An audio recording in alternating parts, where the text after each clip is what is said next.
Everyone in the financial world is obsessed with one question. What is my safe withdrawal rate? You've probably heard of the 4% rule. You've probably been told to build a massive pile of money, cross your fingers, and hope the stock market doesn't crash the day you decide to quit working. But what if I told you that is the exact wrong way to plan for your future? The financial media skips over the most important question of all. What kind of retiree are you? I'm not talking about how much money is in your bank account or what age you want to stop working. I'm talking about how you want your money to feel. How much certainty do you crave? How much control do you absolutely need to keep?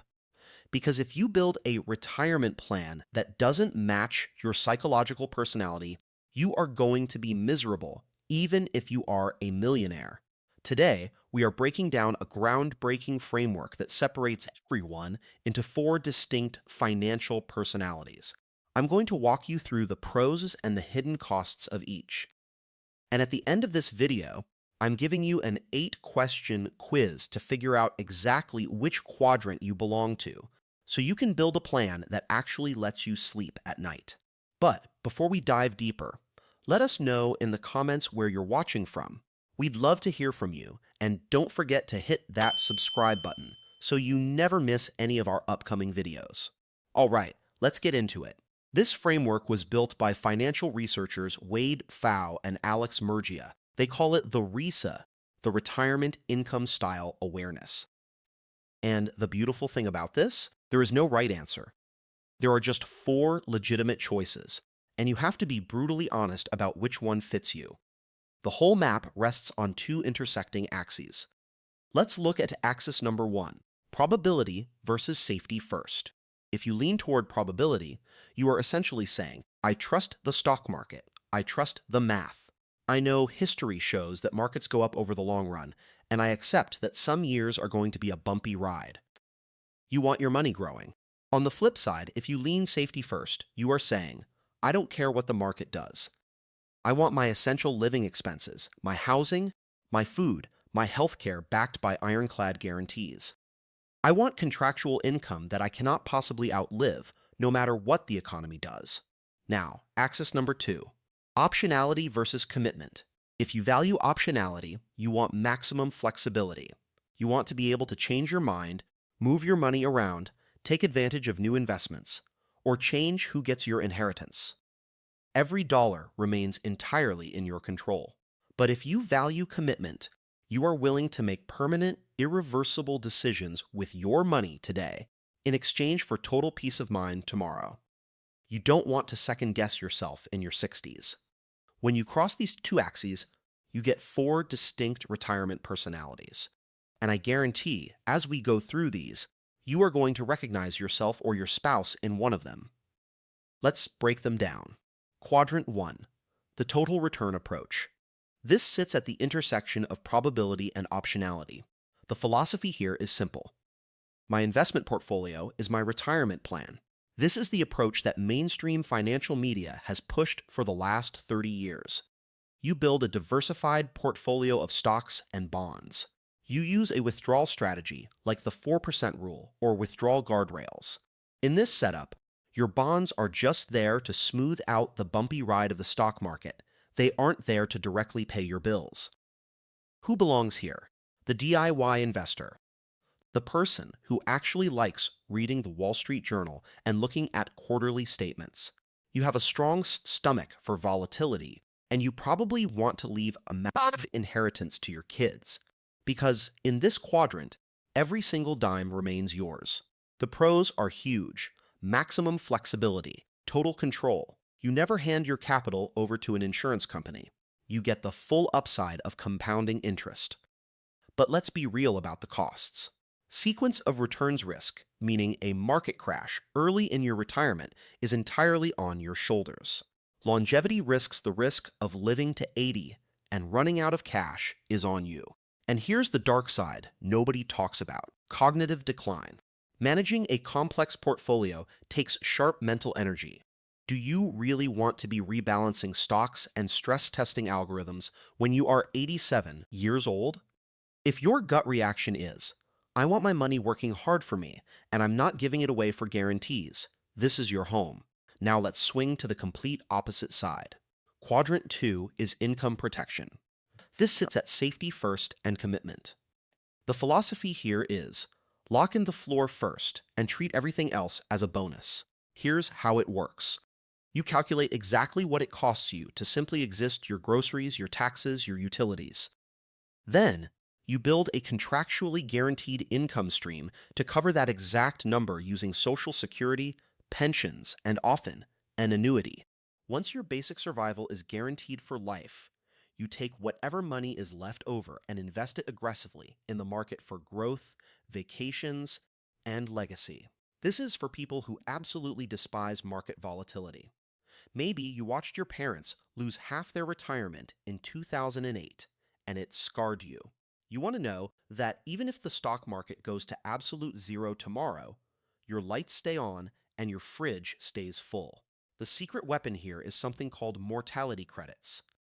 When you buy a lifetime annuity, your money goes into a massive pool. People who pass away early leave their money in the pool to fund the payouts for the people who live to be 100.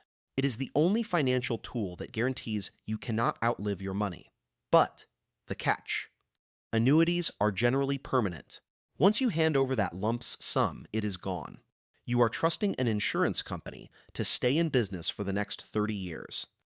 Plus, most fixed annuities don't adjust well for inflation, meaning your purchasing power slowly bleeds out over time.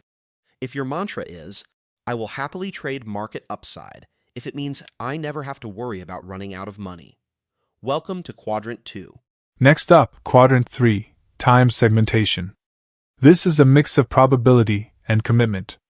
The philosophy here is matching the timeline of your money to the timeline of your spending. You've probably heard this called the bucket strategy. You break your money into buckets. Bucket 1 is pure cash to cover your living expenses for the next 1 to 2 years. Bucket 2 is safe money, like a bond ladder, meant to cover years 3 through 10. Bucket 3 is all stocks, meant to grow for a decade or more. When the market is up, you scoop profits from the stock bucket to refill your cash. When the stock market crashes by 30%, you don't panic. Why? Because you have 10 years of safe money sitting in buckets 1 and 2.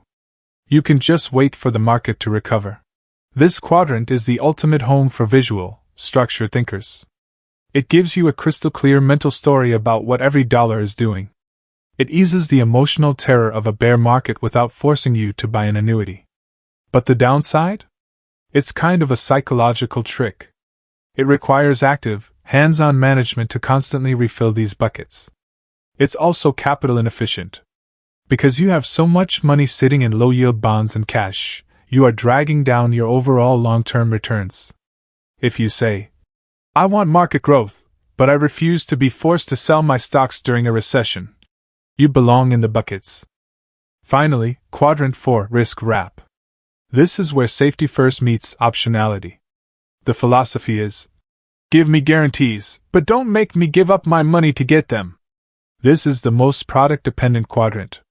You are essentially taking an investment portfolio and wrapping it in an insurance contract. The most common example is a variable annuity or a registered index-linked annuity, a RILA, with an income rider attached to it. You stay invested in the market. If the market goes up, your guaranteed income steps up with it. If the market crashes to zero, the insurance company steps in and guarantees your minimum payout for life. It feels like the ultimate hybrid. You get a lifetime paycheck, but if you change your mind and want to walk away, your account still has a cash value you can take with you. You can even leave it to your heirs. Sounds perfect, right? Well, brace yourself for the costs. These products have massive fees. Adding an income rider can easily cost you 1.5% every single year for the rest of your life, on top of the regular fund fees. That fee acts like an anchor on your portfolio. Over a 30-year retirement, you might actually underperform both a pure stock portfolio and a pure fixed annuity. Plus, the contracts are incredibly complex, and if you try to pull your money out early, the surrender charges will aggressively eat into your savings. If you say, "I want a guaranteed paycheck and market upside, and I am willing to pay high fees to get both," this is your quadrant. We've covered the 4 quadrants. Now, it is time to find out where your center of gravity actually is. I'm going to ask you 8 questions. Keep track of whether you answer mostly A, B, C, or D. Be honest with yourself, don't answer what you think sounds smart, answer how your gut actually feels. Question 1. When the stock market drops 30%, my honest gut reaction is A. Everything is on sale, time to buy more. B. I knew I shouldn't have trusted Wall Street. C. Thank God I have a cash buffer. D. I don't care, my income is guaranteed. Question 2. If you had to choose between maximum spending or guaranteed spending? A. Maximum spending. I'll manage the risk. B. Guaranteed spending. Peace of mind is priceless. Question 3. How important is it to leave a massive inheritance? A. Very important. I want to leave a legacy. B. Nice to have, but not the priority. C. I'd rather spend my money while I'm alive. Question 4. In your 60, do you want to be actively managing your investments? A. Yes, I enjoy it. It keeps my mind sharp. B. Absolutely not. I want my plan on autopilot. Question 5. Do you trust insurance companies to be around in 30 years? A. Generally, yes. They are heavily regulated. B. No way. Too much can change in 3 decades. Question 6. How do you feel about handing over a massive lump sum of cash that you can never get back? A. Fine, if it buys me a lifetime of security. B. Terrified. I need to keep my options open. Question 7. What is your biggest nightmare in retirement? A. Running completely out of money. B. Being too cautious and leaving millions unspent. C. Being forced to sell stocks during a market crash. D. Losing access to my cash when a medical emergency hits. Question 8. When you read about the 4% rule, what do you think? A. Makes total mathematical sense. Trust the market. B. Sounds rigid and wildly risky to me. Your results. Alright, tally up your leans. If you answered mostly A's, you lean heavily toward total return, probability. If you answered mostly B's, you lean heavily toward income protection, safety. C's point you toward the time segmentation buckets, and D's point you toward the hybrid risk wrap. But here is the ultimate truth: almost nobody is 100% in one quadrant. We are all hybrids. You might have Social Security, which is quadrant 2, but keep your savings in an S&P 500 index fund, which is quadrant 1. The goal here isn't to be a purist. The goal is to find your center of gravity. The biggest mistake you can make isn't picking the wrong stock. It's a total return person getting pressured by a salesman into buying an annuity, feeling trapped and bitter for 20 years.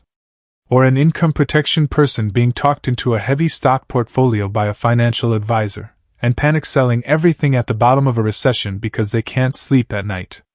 Find your home quadrant, and build your foundation there. Everything else is just a complement. So, what were your results? Which of the 4 quadrants represents your center of gravity? Let me know your quiz results down in the comments below. I read every single one. If this framework changed the way you look at your money, hit that like button, share this with a friend who is stressing out about retirement, and I will see you in the next video.